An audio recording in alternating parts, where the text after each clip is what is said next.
इस यूनिवर्स में हर प्राणी विकास यानी इवोल्यूशन के रास्ते पर अलग अलग जगह पर खड़ा है, लेकिन एक बात सबके लिए सच है कि वह फ्री नहीं है। और इसलिए सबका असली उद्देश्य फ्रीडम गेन करना यानी आज़ादी पाना है। इंसानों की भी यही सिचुएशन है।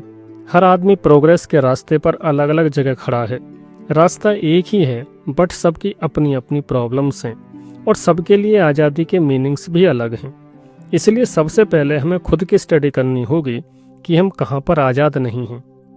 यदि हम यह मान लें कि हम फ्री नहीं हैं, तभी हम देख पाएंगे कि हम वास्तविकता में कहाँ खड़े हैं। अपनी आज़ादी की कमी का एहसास और अपनी गुलामी का अध्ययन हर व्यक्ति को खुद अलग अलग करना चाहिए।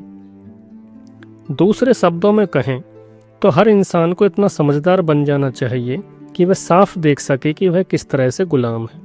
सिर्फ यह रट लेना कि मैं फ्री नहीं हूँ सफिशिएंट नहीं है। इसे गहराई से जानना और रियलाइज करना जरूरी है। हम जो करना चाहते हैं वह क्यों नहीं होता। इंसान को हर मोमेंट पर यह महसूस करना चाहिए कि वह कुछ करने का डिसाइड तो करता है, लेकिन एक्चुअली करता कुछ और ही है। हम इसे एक एग्जाम्पल से समझते हैं। एक स्टूडेंट किसी फील्ड में अपना करियर बनाना चाहता है, या किसी सब्जेक्ट में विशेष नॉलेज पाना चाहता है, या अपना कोई उद्देश्य पूरा करना चाहता है, या अपनी किसी हैबिट को चेंज करना चाहता है।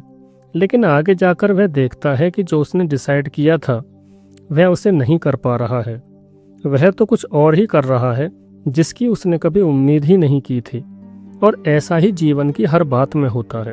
हम जाना कहीं और चाहते हैं, लेकिन रियलिटी में कहीं और ही पहुंचते हैं। तो हम इन बातों को केवल लिटरली ना लें। जब हम इसे गहराई से रियलाइज कर लेते हैं, तभी इसके बारे में बात करना आसान होता है। तभी हम समझ पाते हैं कि हम फ्री नहीं हैं और उन चीज़ों को पहचान पाते हैं जो हमें कंट्रोल करती हैं, हम पर शासन करती हैं, हमें गवर्न करती हैं।